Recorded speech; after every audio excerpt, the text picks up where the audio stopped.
Here we are. I turned down here at the next block. Thanks, mister. I'll get off there.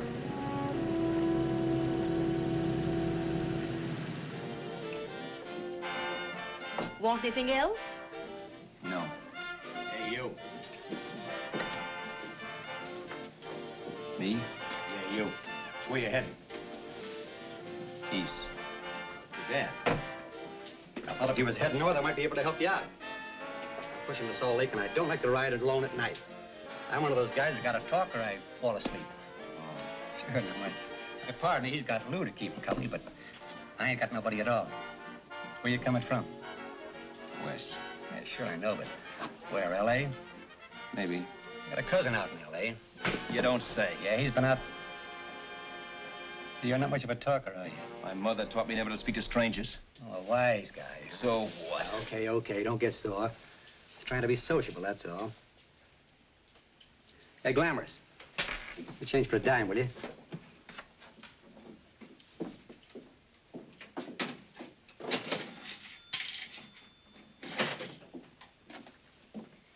Let's have something quieter this time, Joe. My head's splitting. Is that what's wrong with it?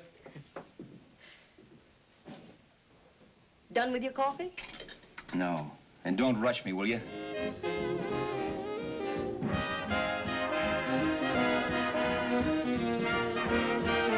Hey, turn that off. Will you turn that thing off? What's eating you now? Yeah, what's eating you? That music, it stinks. Oh, you don't like it, huh? No, turn it off. Oh, wait a minute, pal. That was my nickel, see? This is a free country. And I play whatever I wanted. Okay. Sure, and if you don't like it, you don't have to listen to it. And you can leave here anytime you want it. Okay, I'm sorry I asked. First good piece played tonight and you don't like it. Some people just ain't got any good taste.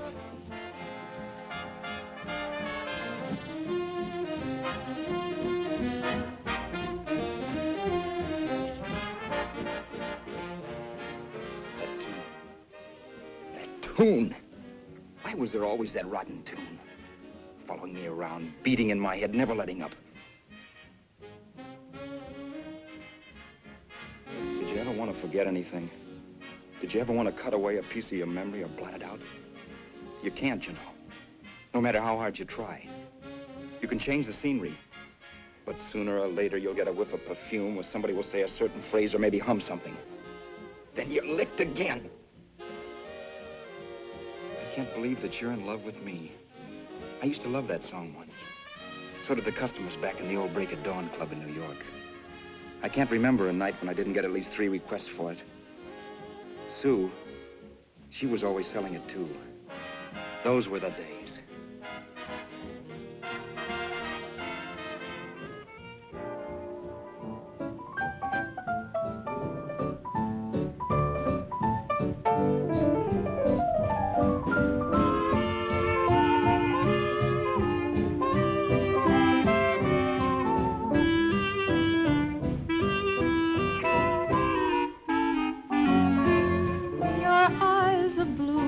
Kisses too, I never knew I can't believe that you're in love with me. You're telling everyone you know that I'm on your mind each place you go. They can't believe that you're in love with me. I have always placed you far above me. I just can't imagine that you love me. And after all is said and done, to think that I'm the lucky one, I can't believe that you're in love with me.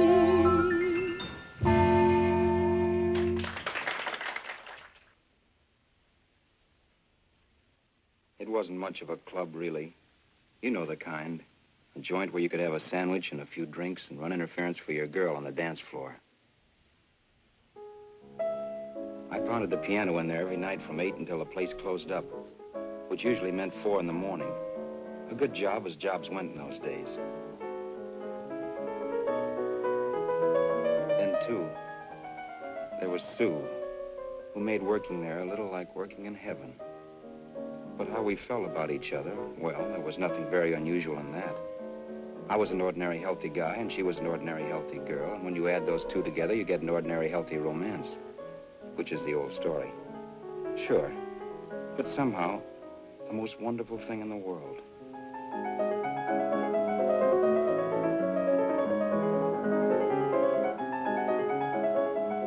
All in all, I was a pretty lucky guy.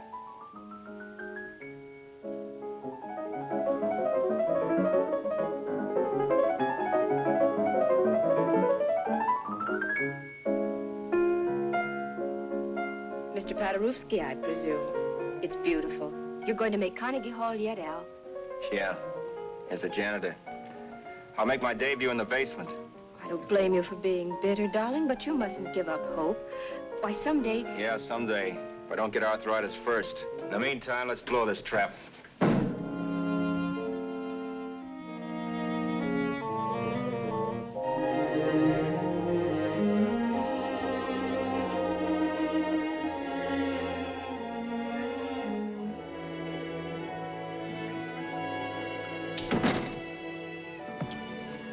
Like to get something to eat, hon? Oh, I don't think so, Al. I lose my appetite working in this flea bag. Let's go home. Okay. I can't stand much more of that dump. Did you see that drunk tonight trying to paw me? No, what drunk? Does it matter what drunk? Say, what's the matter with you tonight, darling? That's the third time you started to tell me something and then stopped. We shouldn't have any secrets from each other, Sue. Next week, we're going to make with the ring and the license. You and me will be a team. Yes, that's right. In the Bush League. I don't get you. We've been struck out. It's a funny way to talk, darling. Don't you want to marry me? Al, look, I love you. You know I do, and I want to marry you. But? But not now. Only after we've made good. Sunday, I'm going away. Oh, I know you'll think it's silly. That's why I hesitated to tell you. But I'm going to California. I want to try my luck in Hollywood. That's the most stupid thing I ever heard of. Don't you know millions of people go out there every year and wind up polishing cuspidors? I thought you had better sense. You sound as if you don't think I have any talent. That has nothing to do with it. I'll make out all right. Maybe. But what about me? Doesn't it mean anything to you that you're busting up all our plans? We may not see each other for years? It won't be that long. I thought you loved me. I do. You know I do. Well, here we are. Al. Al, why can't you see my side of it? I'm young. We both are, and we've got all the time in the world to settle down. Really, darling, what I'm doing is the only sane thing to do. I hate the thought of being so far away from you, but we'll be together again someday. Maybe you'll decide to come out too later on. So long. Al, aren't you going to kiss me goodnight? Sure. Why not? Good night.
Roberts.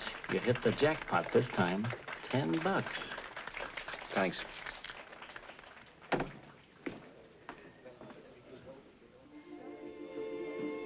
So when this drunk handed me a 10 spot after a request, I couldn't get very excited. What was it, I asked myself? A piece of paper crawling with germs. Couldn't buy anything I wanted. It couldn't... Then I thought of something.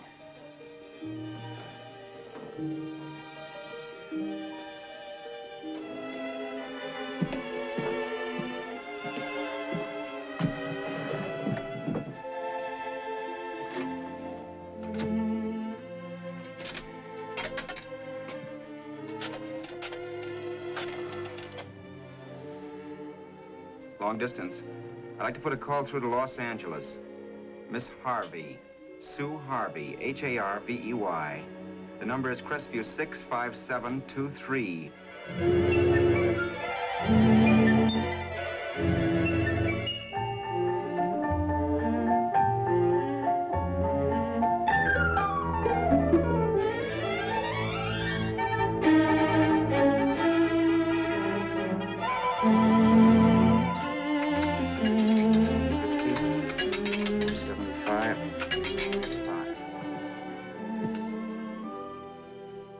Hello, Sue? This is Al. Oh, baby, it's great to hear from you, too. What's that? You do? Oh, me too, darling. I thought I'd go batty without you. I just had to... Huh? You're working as a hashlinger? Gee, honey, that's tough. Those guys out in Hollywood don't know the real thing when it's right in front of them. You just stick it out, Sue, baby. Keep going around to those casting offices. I'm sure you'll click. Look, I'll tell you what. You stay put out there, I'll come to you. No, don't try to stop me. Just expect me. Train? Who knows? Train, plane, bus, magic carpet. I'll be there if I have to crawl. If I have to travel by pogo stick. And then, let's get married right away, huh? That's the stuff. That's what I've been wanting to hear you say. Well, goodbye for now. I'll be seeing you soon. Yeah. Bye. The only way I could cross country was to thumb rides. For even after hawking everything, I only had enough money to eat. Money. You know what that is. It's the stuff you never have enough of. Little green things with George Washington's picture that men slave for, commit crimes for, die for. It's the stuff that has caused more trouble in the world than anything else we ever invented. Simply because there's too little of it. At least I had too little of it. So it was me for the thumb.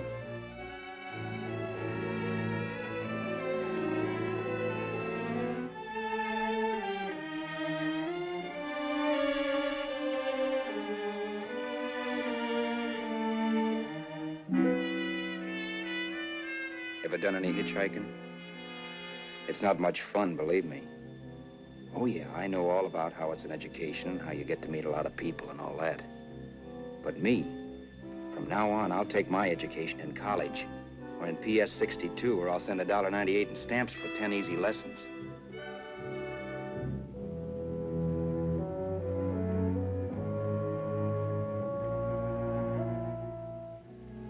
Thumbing rides may save you bus fare, but it's dangerous. You never know what's in store for you when you hear the squeal of brakes. If only I'd known what I was getting into that day in Arizona. Here, throw that in the back seat. Okay, let's go. Make sure that door's closed.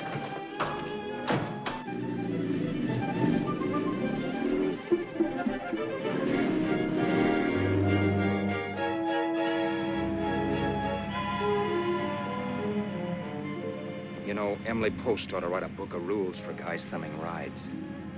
Because as it is now, you never know what's right and what's wrong. We rode along for a little while, neither one of us saying anything. I was glad of that. I never know what to say to strange people driving cars. Then, too, you can never tell if a guy wants to talk. A lot of rides have been cut short because of a big mouth. So I kept my mouth shut until he started opening up. Hand me that little box in the compartment, will you, pal? Hold the wheel, will you?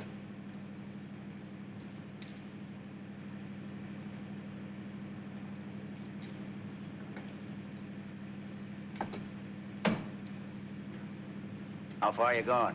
L.A. Well, you're really traveling, aren't you? Yeah, but I don't expect to make it for a couple of years at the rate I've been promoting rides. Not much luck, huh? Sure, all bad. Not many people stop for a guy these days. Afraid of a stick-up, maybe. Well, you can't blame them. Where you coming from? New York? Well, New York. You're in luck this time. I'm going all the way. Right through to Los Angeles. You drive a car? Sure. Whenever you're tired, let me know. I'll holler. I guess at least an hour passed before I noticed those deep scratches in his right hand. They were wicked. 3 puffy red lines about a quarter of an inch apart. He must have seen me looking at them because he said, Beauties, aren't they?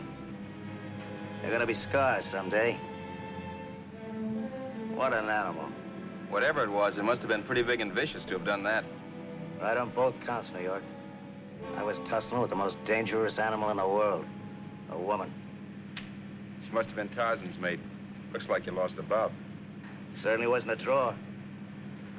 You know, there ought to be a law against dames with claws. Yeah. I tossed her out of the car in her ear. Was I wrong? Give a lift to a tomato, you expect her to be nice, don't you? Yeah. After all, what kind of dame's son rides? Sunday school teachers? Yeah. A little witch. She must have thought she was riding with some fall guy. And me, who's been booking horses around racetracks since I was 20. I've known a million dames like her. 2 million. Yeah. Stopped the car, opened the door. Take it on the Arthur Duffy, sister, I told her. That's the stuff. As I was done, huh? But if you want to see a real scar, brother, get a load of this. What? I got that one dueling. Dueling? Yeah, we're just kidding, of course. My dad owned a couple of Franco-Prussian sabers. Kept them on the wall for decorations. Well, one day, another kid and I took them down when the old man wasn't around. Had a duel. He got me in the arm here. Pretty mean cut. Infection set in later. Yeah, I can see that. Now, give me that box again, will you? Yeah.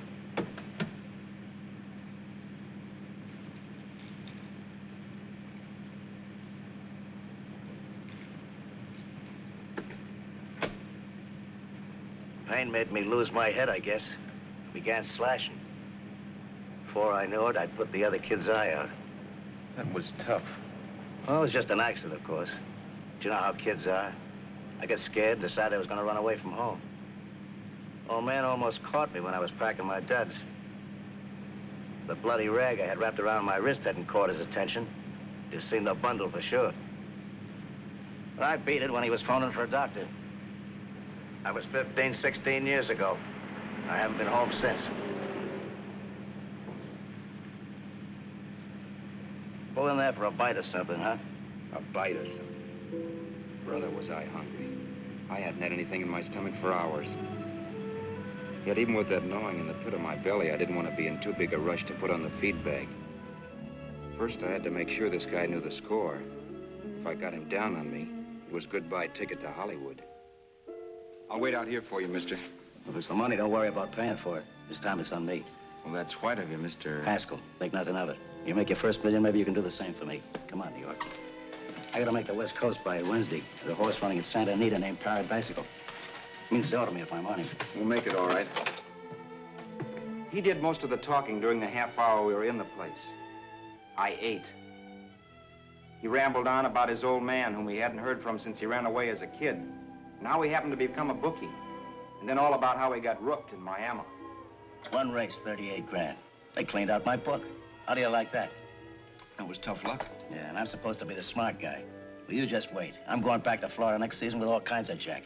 And you watch those stinkers run for cover. Want anything else? No, thanks. I've had plenty.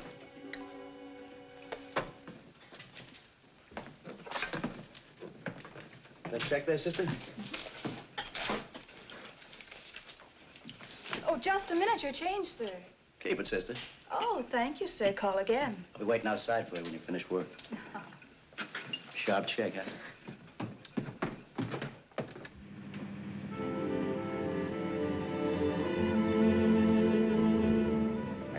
that night while Haskell slept like a log. After a while, I began to get sleepy myself. I was happy, though. Soon I'd be with Sue again. The long trip was practically over, and there'd be no more hoofing it down the concrete. I began to think of the future, which couldn't have been brighter if I'd embroidered it with neon lights. It was nice to think of Sue shooting to the top. It's amazing what a full belly can do to your imagination. Your eyes are blue, your kisses too. I never knew what they could do.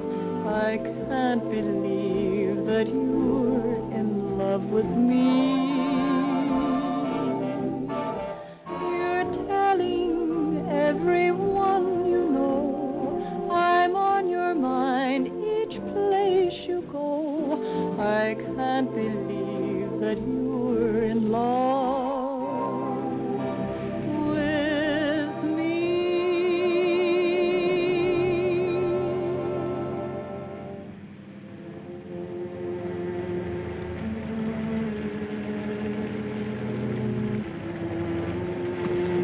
Mr. Haskell? Mr. Haskell? Mr. Haskell, wake up. It's raining. Don't you think we ought to stop and put up the top?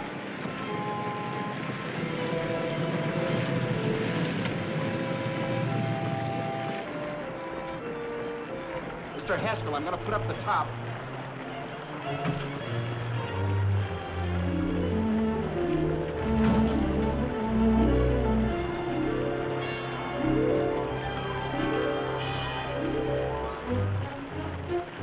Up until then, I had done things my way. But from then on, something else stepped in and shunted me off to a different destination than the one I had picked for myself.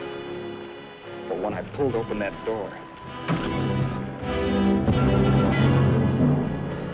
Mr. Haskell, what's the matter? Are you hurt? Are you hurt, Mr. Haskell? Start your sermon. I'll listen to it. But I know what you're going to hand me even before you open your mouths.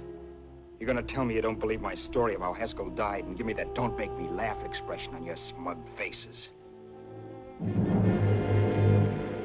I saw at once he was dead, and I was in for it. Who would believe he fell out of the car?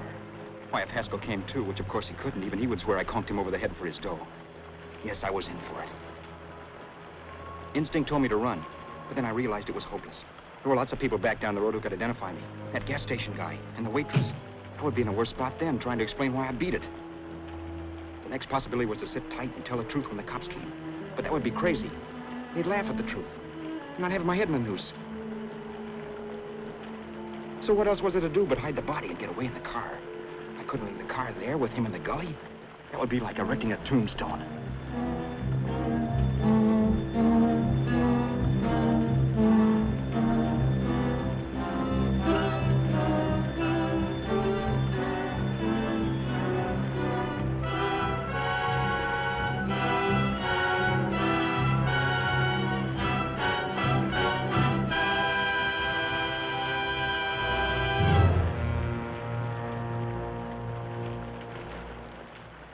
My idea was to cover him with brush, not to rob him.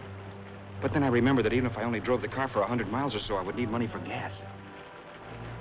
Besides, it was stupid of me to leave all that money on a dead man. Not only that, I'd have to take his driver's license in case I was stopped for something. I didn't like to think about it, but by that time I'd done just what the police would say I did, even if I didn't. My clothes. The owner of such an expensive car would never be wearing them. Some cop might pull me in on suspicion.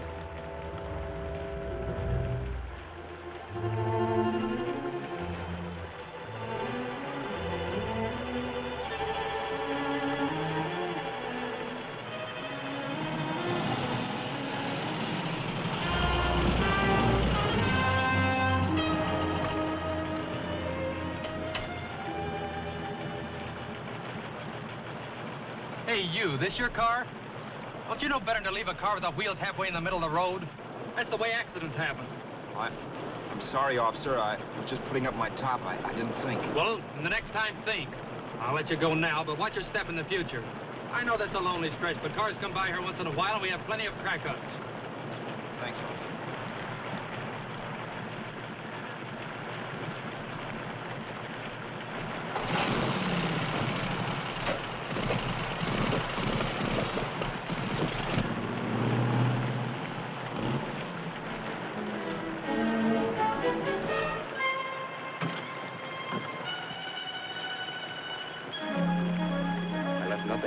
give me away as Roberts. If they found a dead man in the gully now, it would be me.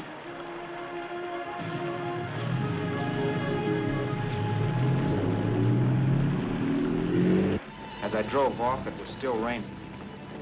The drops streaked down the windshield like tears. I kept imagining I was being followed and that I could hear sirens back in the distance. Just how long it took me to cover the 60-odd miles to the California state line, I don't know. I lost all track of time. But the rain had stopped and the sun was up when I pulled up to the inspection station. Hello? Carrying any fruits or vegetables? No. Any livestock or poultry? No. I'd see your registration and driver's license, please. Anything in the baggage compartment? Just baggage. Charles Haskell, Jr., age 30, brown eyes, dark hair. Identifying marks, none. Are you Charles Haskell, Jr.? Yes. Well, remember, if you're employed and you stay over 30 days, you take out California plates. All right, officer, but I'll only be in the state a short while. Right, you can go now.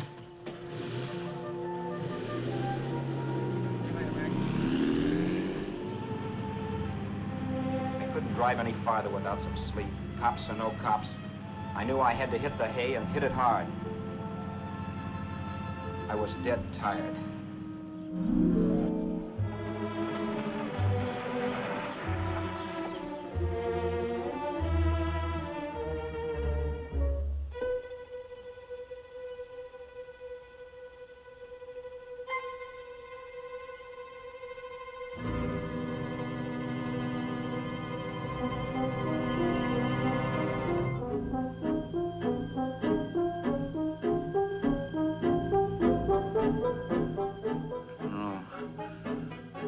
Mr. Haskell.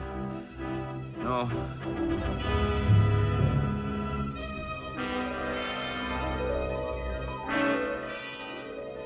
Mr. Haskell, you can't die. I think I did it. No, Mr. Haskell. No. No.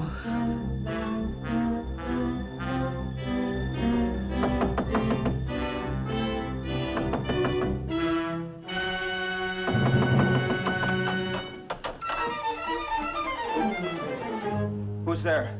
It's the maid. Can I come in and clean? Later. In a half hour. All right, sir.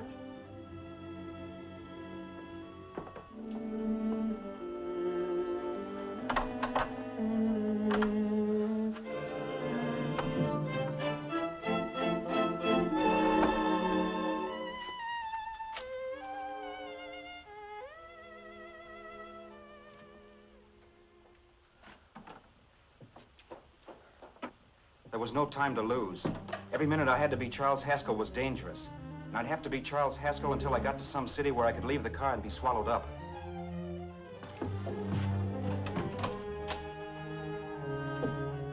That meant driving the car as far as San Bernardino, maybe even to Los Angeles.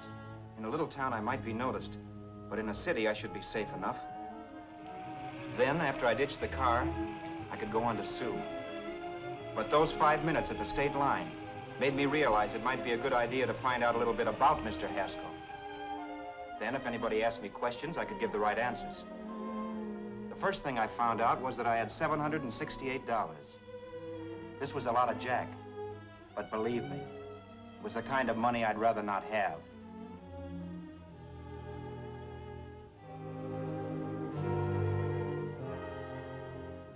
And then I found out from a letter Haskell was carting around in his bag that he wasn't the open-handed, easygoing big shot who went around buying dinners for strange hitchhikers.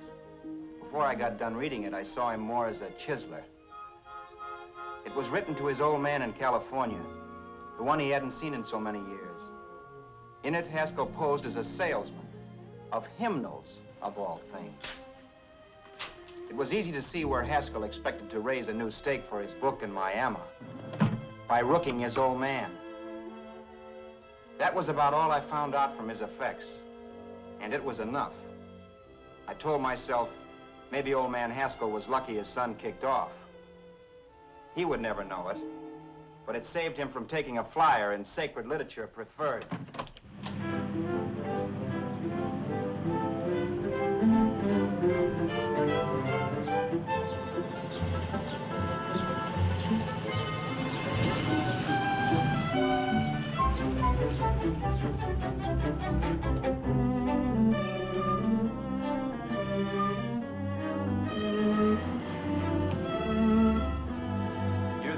At Desert Center, I pulled up for water.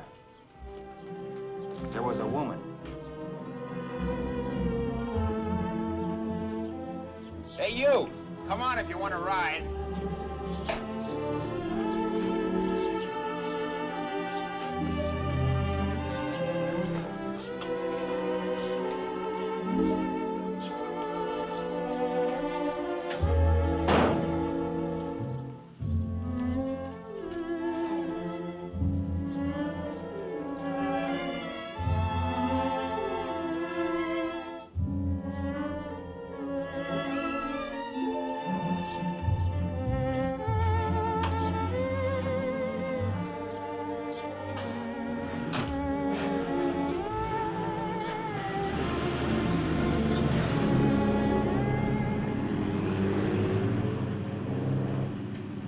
How far are you going? How far are you going? That took me by surprise, and I turned my head to look her over. She was facing straight ahead, so I couldn't see her eyes. But she was young, not more than 24. Man, she looked as if she'd just been thrown off the crummiest freight train in the world. Yet, in spite of this, I got the impression of beauty. Not the beauty of a movie actress, mind you, or the beauty you dream about when you're with your wife, but a natural beauty. A beauty that's almost homely because it's so real. Then suddenly she turned to face me. How far did you say you were going? Los Angeles? L.A.? L.A.'s good enough for me, mister. That's what I was afraid of. What'd you say? Oh, nothing, just thinking out loud.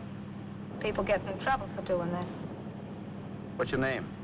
You can call me Vera if you like. You live in Los Angeles? No. Where are you coming from? Oh, back there. Needles? No. Oh, sure, Phoenix. You look just like a Phoenix girl. Are the girls in Phoenix that bad? The girl must have been pretty tired, because she fell asleep not 20 minutes after she stepped into the car. She lay sprawled out with her head resting against the far door, like Haskell. I didn't like that part of it much, but I didn't wake her up. It wasn't that this girl still worried me. I'd gotten over that funny feeling I had when she looked at me, which I put down as just my jangled nerves. With her eyes closed and the tenseness gone out of her, she seemed harmless enough. And instead of disliking her, I began to feel sorry for her. The poor kid probably had had a rough time of it. Who was she anyway? And why was she going to Los Angeles? And where'd she come from in the first place? The only thing I knew about her was her name. Not that it made any difference. A few hours more and we'd be in Hollywood. I'd forget where I parked the car and look up Sue. This nightmare of being a dead man would be over. Who this dame was, well, it was no business of mine. Where did you leave his body? Where did you leave the owner of this car? You're not fooling anyone. This buggy belongs to a guy named Haskell. That's not you, mister. You're out of your mind. That's my name, Charles Haskell. I can prove it. It's my driver's Save license. yourself the trouble, mister. Having Haskell's wallet only makes it worse. It just so happens I rode with Charlie Haskell, all the way from Louisiana. He picked me up outside of Shreveport. You rode? You heard me. Then it all came back to me. All the talk about dueling and scars and scratches. There was no doubt about it. Vera must be the woman Haskell had mentioned.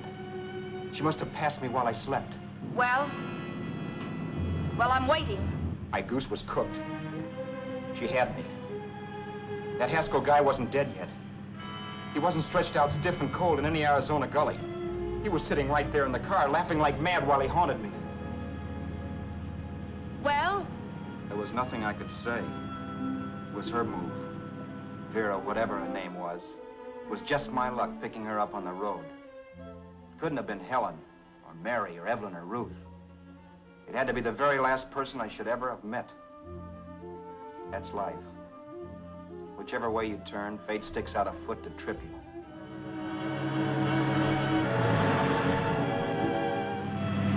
I told her everything, but she didn't believe my story. I should have saved my breath. That's the greatest cock and bull story I ever heard. So he fell out of his car. Say, who do you think you're talking to, a hick? Listen, mister, I've been around, and I know a wrong guy when I see one. What'd you do, kiss him with a wrench? Now, wait a minute. What I told you was true. You see, that's why I had to do it. You think I killed him. Well, the cops would have thought so, too. Yeah, well, maybe they still think so. What makes you so sure I'll shut up about this? Vera, I'm innocent. Give me a break, will you? It won't do me any good having you pinched. The cops are no friends of mine. Now, if there was a reward, but there isn't. Thanks. Don't thank me yet. I'm not through with you by a long shot. Let's see that roll.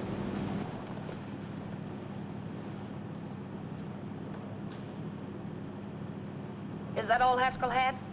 Isn't it enough? No, I thought he had more. Not that I know of. You can search me. You think I'm holding out on you? Well, maybe I will at that. He told me he was going to bet $3,000 on a horse named Paradisical on Wednesday at Santa Anita.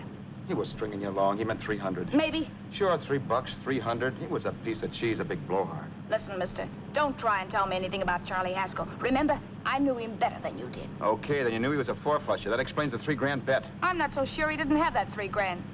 Why should I believe you? You got all the earmarks of a cheap crook. Now, wait a Shut minute. up.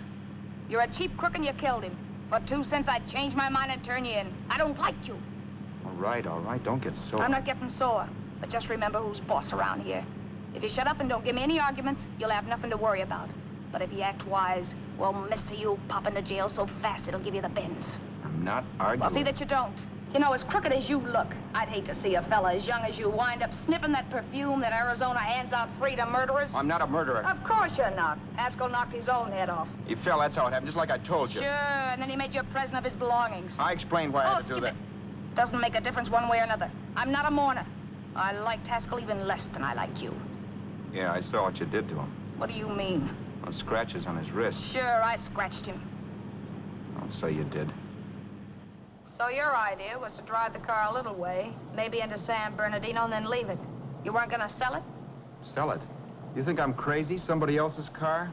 See, all I want to do is leave it somewhere and forget I ever saw it. Not only don't you have any scruples, you don't have any brains. I don't get you. Maybe it's a good thing you met me. You'd have got yourself caught, sure. Why, you dope. Don't you know a deserted automobile always rates an investigation? Huh? Look, the cops find a car. Then they get curious. They wonder where the owner is. So, all right, they don't trace Haskell. They trace you. I never thought of that. The only safe way to get rid of the car is to sell it to a dealer. Get it registered under a new name. Say, stop at the next store. I want to get a bottle and do some shopping before we hit L.A. Okay. As soon as we find a place, I'll drop you off and pick you up later. Nothing doing. You're coming in, too. From now on, you and I are like the Siamese twins. Have it your way, but I don't get the point. The point is, I don't want you to get lost. I'm not going to beat it if that's what you're afraid of. I'll say you're not. Well, I'm going to see that you sell this car so you don't get caught. Thanks. Of course, your interest wouldn't be financial, would it? You wouldn't want a small percentage of the profits. Well, now that you insist, how can I refuse? 100% will do. Fine. I'm relieved. I thought for a moment you were going to take it all. I don't want to be a hog.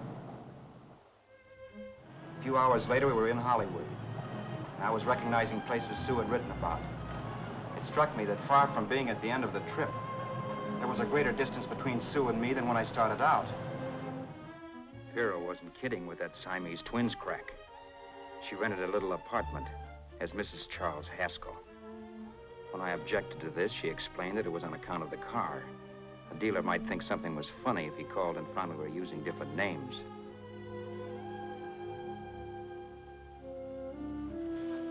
Home, sweet home. Yeah. Not bad either.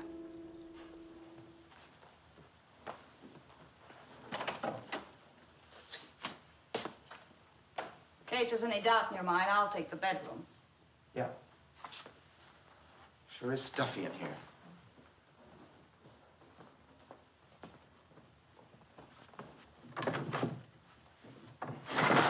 Keep the window shut. Okay. The old crow downstairs said there's a folding bed behind this door.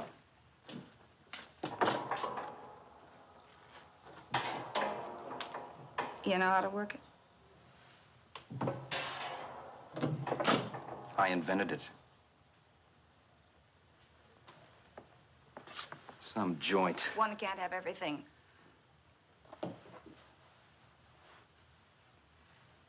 I'm first in the bathtub. I don't know why, but I figured you would be.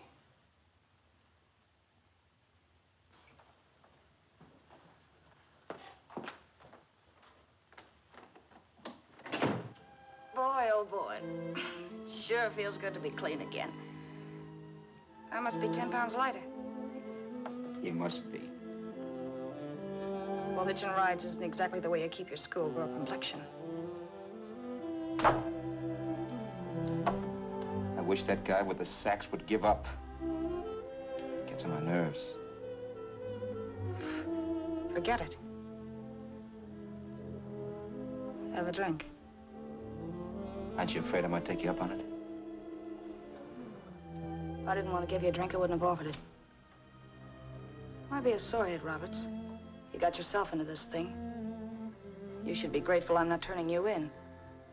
Why, if I wasn't regular, you'd be in the pen this minute, being photographed, fingerprinted, and being pushed around by the cops. So cheer up. Get rid of that long puss. Or is your conscience bothering you?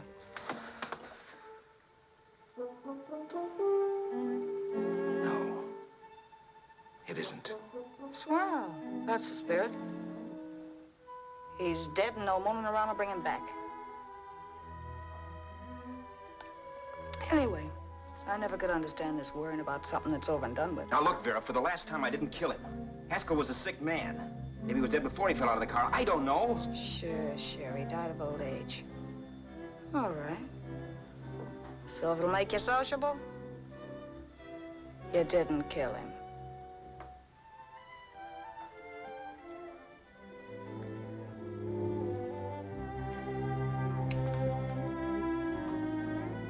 Thanks.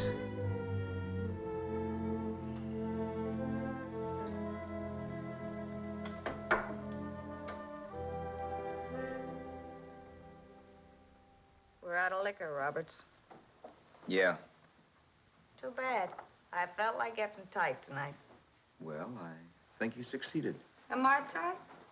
As a prima donna's corset. That's good. I wanted to get tight. Why? What have you got to get tight about? Oh, I don't know. Few things. Huh. You should have my worries. If I had your troubles, I'd stay sober. And I've got the key to that door. Yeah. Maybe you're right. I'm always right. You know, I don't like your attitude, Roberts. Well, there's a lot of things I don't like. Sure. But life's like a ball game. You gotta take a swing at whatever comes along before you wake up and find it's the ninth inning. I bet you read that somewhere. That's the trouble with you, Roberts. All you do is bellyache. But taking it easy and, well, trying to make the best of things. But maybe that's what's wrong with the whole world. Get the professor. People knock themselves out trying to buck fate. Now, take you, for instance. You're lucky to be alive. Why, suppose Haskell had pulled open your door. You'd be playing a harp now. Think of that. You think of it. I'm tired of thinking. There's plenty of people dying this minute. I would give anything to trade places with you. I know what I'm talking about. I'm not so sure. At least they know they're done for. They don't have to sweat blood wondering if they are. Your philosophy stinks, pal. We all know we're going to kick off someday. It's only a question of when. But what's got us on this subject anyway? We'll be discussing politics next. Yeah. Where'd you hide the butts? On the table, sucker.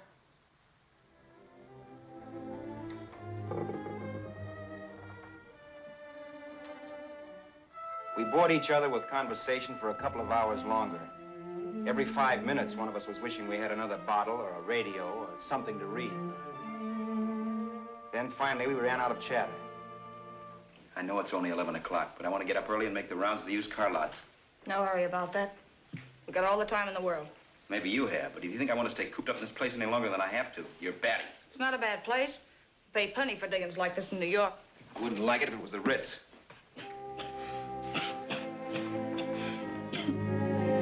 Rotten liquor. You got a mean cough. Want to do something about it. I'll be all right. That's what Camille said. Who? Nobody you know. Wasn't that the dame that died of consumption? Yeah. Wouldn't it be a break for you if I did kick off? You'd be free with all Haskell's dough and car. I don't want to see anybody die. Not even me. Especially not you. One person died of me. If you did, well, that's all I need. You don't like me, do you, Roberts? Like you. I love you. My favorite sport is being kept prisoner. After we sell the car, you can go to blazes for all I care, but not until then.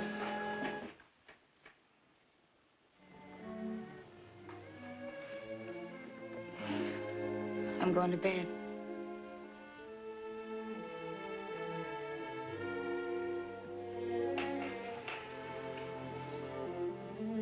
Good night, Roberts. Don't try and sneak away during the night. All the doors are locked.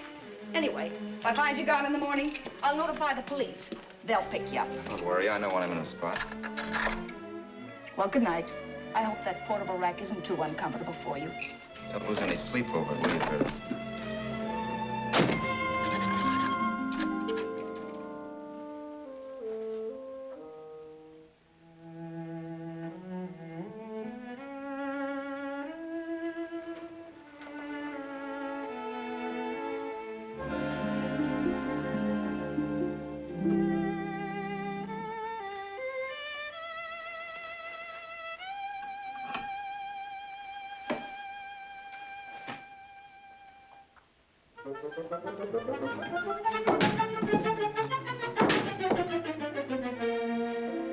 Crestview. 6, 5, 7, 2, 3. Hello? Hello? Hello? Hello?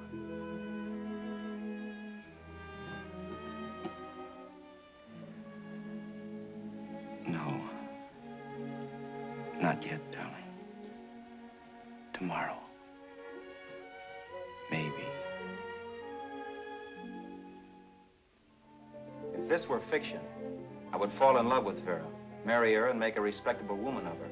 Or else she'd make some supreme Class A sacrifice for me and die. Sue and I would bawl a little over her grave and make some crack about there's good in all of us.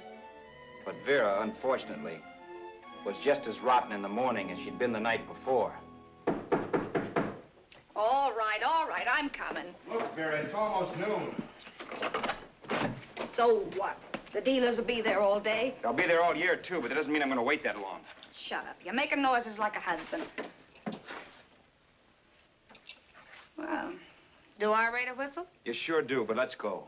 Let's go, let's go. I spent $85 and 2 hours preparing bait, and all you can say is let's go. Come on.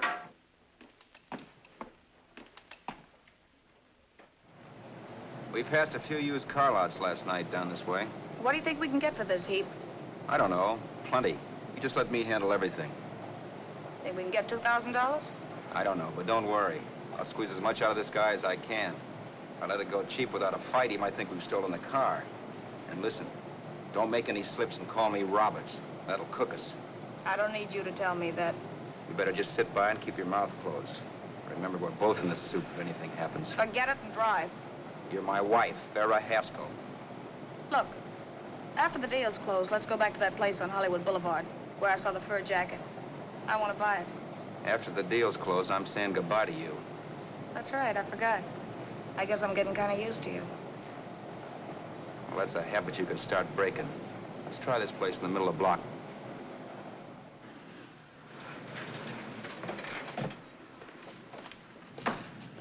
Good afternoon. What can I do for you?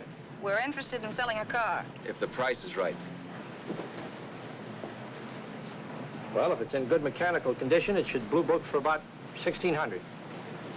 Tony, take a look at this motor. $1,600. Are you kidding?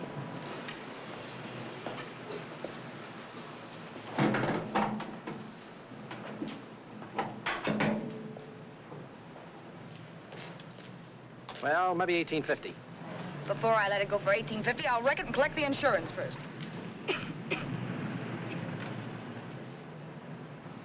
Lately, this motor's seen a lot of driving.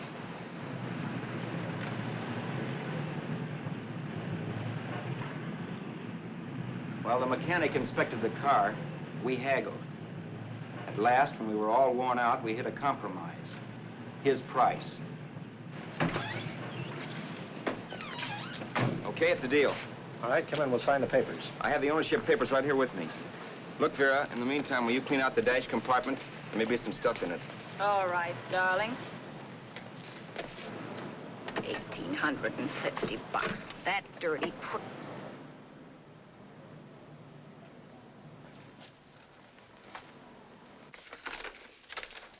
New York, huh? Yeah. But you bought the car in Miami? Yeah. Well, now let's see about the insurance. We can either have it transferred or canceled. What kind of insurance do you have, Mr. Haskell? Well, aren't all the papers there? I don't see any. Surely you know what type of insurance you carry in the car. The name of the company? Yeah, but, Well, if you'll just tell me the name of the company, I'd be very glad to take care of all the details. well, Did you sign the papers yet? not yet. Well, don't. We're not selling the car. Oh, wait a minute, Miss Haskell. Come on, darling. What's the matter? You changed your mind? Yes, I'm sorry. I guess I have. But, Vera... Let's go.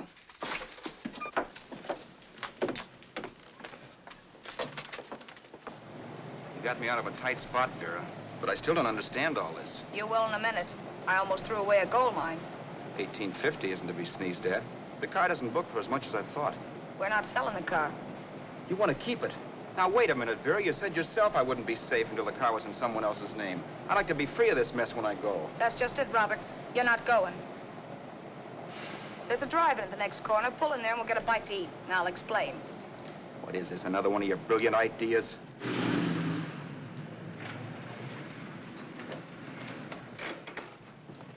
Oh, may I take your order? Make mine a ham sandwich and coffee. And for you, sir? Oh, I don't care. The same. Thank you.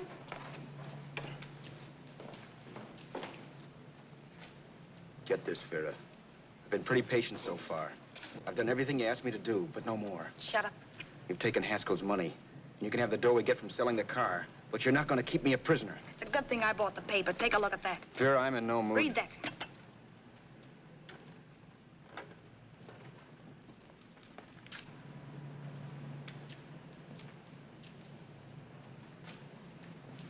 No. Yes. No, I won't do it. Yes, you will. You think I'm crazy? It's impossible, I tell you. Excuse me.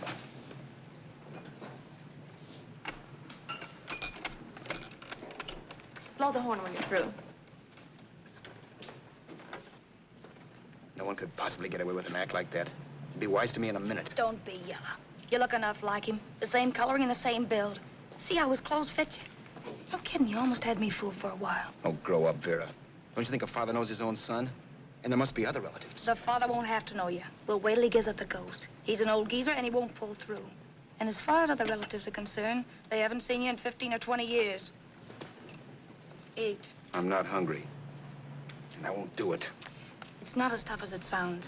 Remember, you've got all kinds of identification. His car, letters, license. I could never get away with it. It's the stupidest thing I've ever heard. The old boy has scads of dough. Look in the paper there. Personal fortune assessed at over 15 million. He'll leave plenty, I tell you. Maybe he cut off his son. How do we know? It's out, Vera. I won't have anything to do with it. I think you will. Look, Vera, I'll do anything within reason. But not that. So forget it. Find yourself another stooge. Giuseppe. You'll be fixed for the rest of your life as Charlie Haskell. You can take your inheritance and go away. No more worrying about the rent, no sweating, scheming, wondering where your next meal's coming from. Think about that, Roberts. Vera, please, you're talking too loud. On this, I'm splitting 50-50 with you. Sure, why not? We're both alike, both born in the same gutter. Now, take it easy, Vera. There's people around here. You don't know what you're talking about. We'll wait till we read that old man Haskell's dead. And you show up. Like you read in New York that he was sick. No. Suppose he doesn't die? He will. I know he will. Something tells me. But as much as I insisted I would have no part of her scheme, Vera was taking it for granted I would. Neither of us had our mind on the cards as we played that night. I knew we were just trying to kill time between newspaper editions. This was a death watch for Vera. Maybe it was for me, too. Don't you realize if I'm caught, they'll want to know where I got the car and stuff, and they'll have me on a murder charge. If you're smart, you won't get caught. I knock with 7. And if I'm caught, don't you realize you'll be out, too? 18 points, that gives me 30. How will I be out? You'll be out $1,850 we would have gotten on the car. Really, Vera, you'd be an awful chump if you threw away all that dough on a dizzy long shot. Let me sell the bus tomorrow. With the money it'll bring and what you've already got, a clever kid like you can run it up in no time. Then we'd both be in the clear. I'll be in the clear anyway. Maybe. Maybe. But if I got caught, I'd get good and sore at you, you know. You mean you'd squeal? Oh, no, not squeal exactly. Never mind what you meant. Even if you did tell the cops I was in on it with you, what could they do to me? They might give me the same medicine they gave you. Yeah. A rope. But I'm on my way anyhow. All they'll be doing will be rushing it. All right. But think of the $1,850 you'd lose. You'd kick yourself along the block if you ever let it get away from you. I'll take the chance. Want another drink? You're being a goon. That's the way people wind up behind the 8 ball. Once they get a few dollars, they become greedy and want more. My. Caesar. Who? You know that Roman general? He got his for being greedy. He wasn't satisfied, so the final wind-up was he took the count. A couple of days ago, you didn't have a dime. Why, you were so broke you couldn't pay cash for a postage stamp.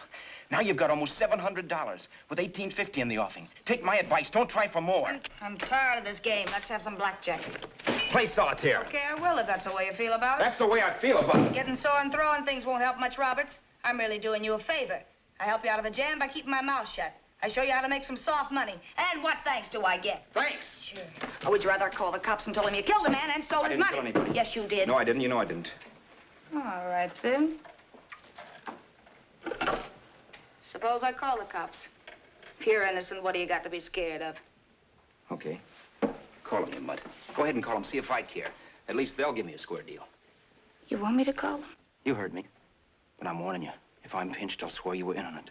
I'll say that you helped me. If I fry, I'll get even with you. You wouldn't dare. You didn't. Yeah? Then try it and see. Call him. Yeah. Okay, I will.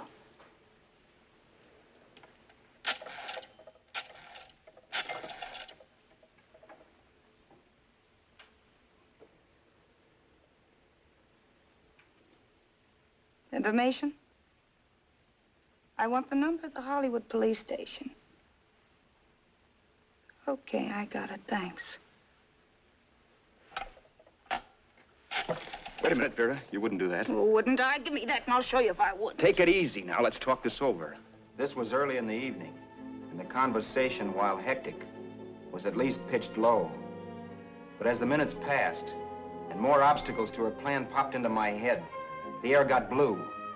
Each word coming from our lips cracked like a whip.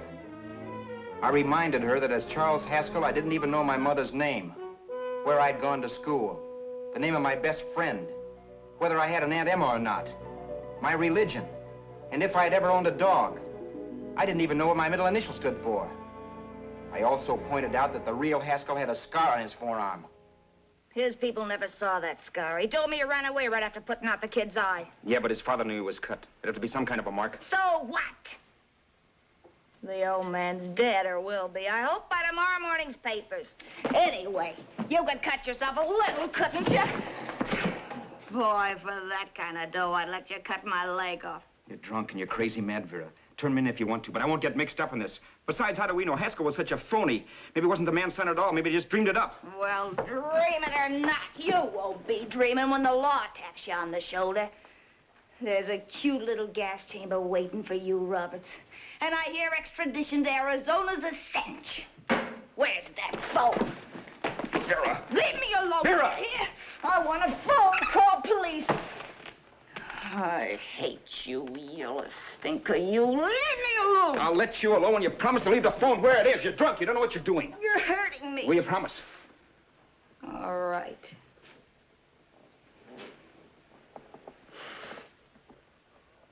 You hurt me. I'm sorry, but... And it's hot in here. Open up a window. It's not hot. Don't tell me. Now, do you do it or do I do it? You're no gentleman, see? Yeah. All right. I'll open up the window. Vera!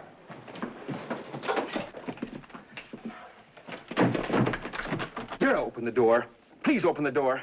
Vera, open the door. Don't use the phone. Listen to me. I don't like you, Roberts. You're no gentleman, see? You hurt my hand, and I'm going to get even with you. If you don't open the door, I'm going to kick it down, Vera. Vera, don't call the cops. Listen to me. I'll do anything you say. Vera, let me in. I'll break the phone.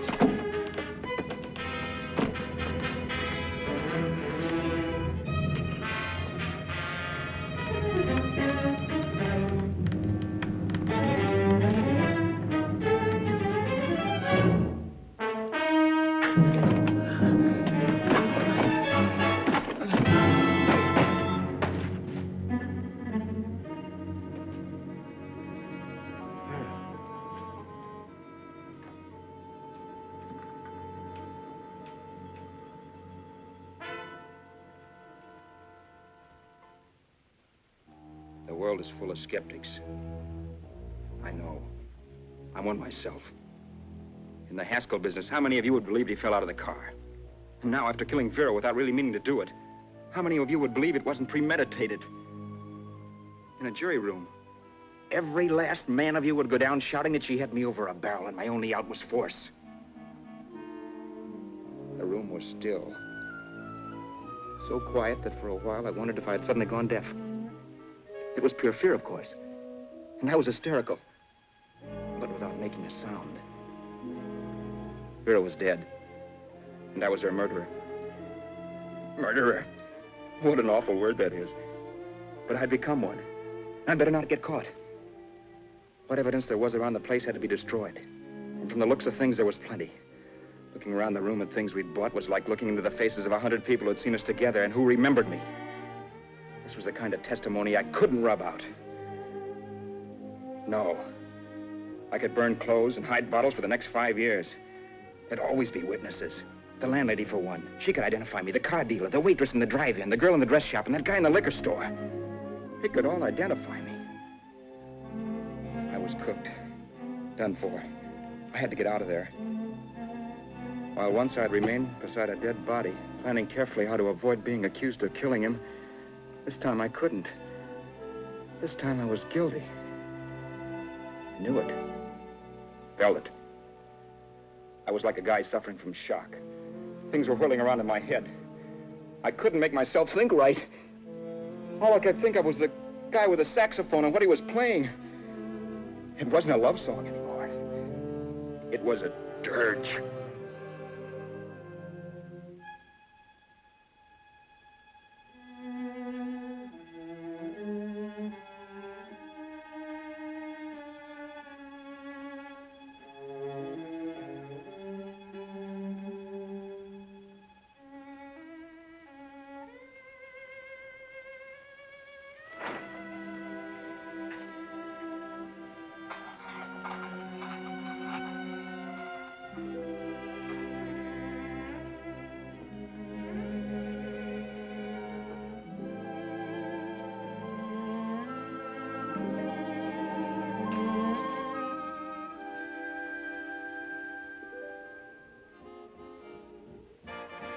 My problems weren't solved. I had to stay away from New York for all time. Because Al Roberts was listed as dead and had to stay dead. And I could never go back to Hollywood. Someone might recognize me as Haskell. Then, too, there was Sue. I could never go to her with a thing like this hanging over my head. All I could do was pray she'd be happy.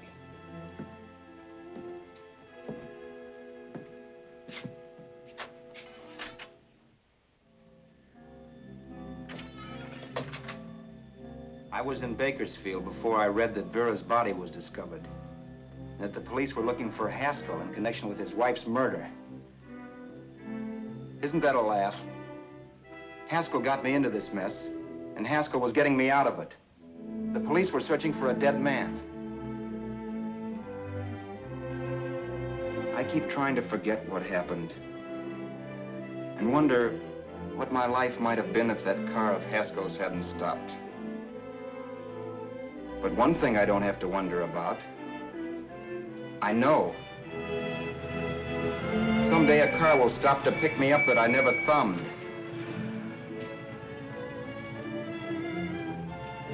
Yes. Fate, or some mysterious force, can put the finger on you or me for no good reason at all.